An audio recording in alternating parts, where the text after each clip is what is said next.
கடவுளுடைய பிள்ளைங்க எல்லாத்திலையும் உயர்ந்து வருவதை கர்த்தர் விரும்புகிறார்.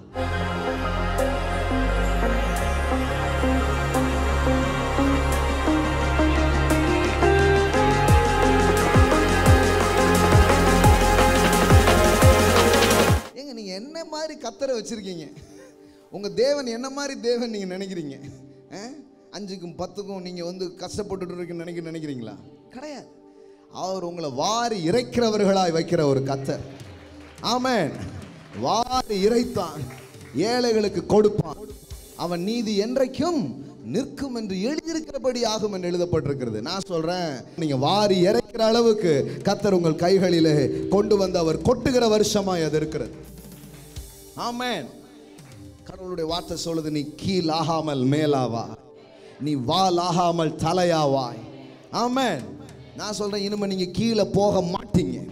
இன்னைக்கு உங்க மேல ஒரு கிரேஸை நான் பேசுறேன். இன்னைக்கு உங்க மேல ஒரு நம்பிக்கையை நான் விதைக்கிறேன். இன்னைக்கு உங்க வாழ்க்கைக்குள்ள சில கிருபைகளை ஆமென் நான் பேசுகிறேன். இனி நீங்கள் கீழாக மாட்டீர்கள், இனி மேலாவீர்கள், இனி வாலாக மாட்டீர்கள், இனி தலையாவீர்கள் நான் உங்களுக்கு சொல்லுங்க. ஆமென். Believe the word. உங்க பிசினஸ் உலகத்துல நீங்க தான் டாப்ல இருப்பீங்க. அந்த தொழில் உலகத்துல நீங்க தான் தலையா இருப்பீங்க. ஆமென். கடவுளுடைய பிள்ளைங்க எல்லாத்திலையும் உயர்ந்து வருவதை கர்த்தர் விரும்புகிறார். அதனால தான் சொல்றாரு, கேதுரு மாதிரி உயர்வேன்றார். அப்படின்னா என்ன? இருக்கிற மரத்திலேயே அதான் உச்சி. கடவுள் எப்படி தேடி பிடிச்சி சொல்றாரு பாருங்க. அப்படின்னா என்னன்னா, உன் உயரத்தை யாரும் தொட முடியாது.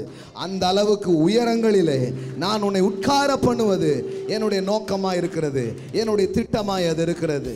ஆமென். சேற்றிலிருந்து தூக்குறாரு, என்ன பண்றாரு? கண்மலையில் கொண்டு வந்து என்ன பண்றாரு? உங்களை வைக்கிறாரு. உயரங்களில் சிகரங்களில் நீங்கள் அமர்வது கடவுளுடைய திட்டமும் நோக்கமா இருக்கிறது. ஆமென்.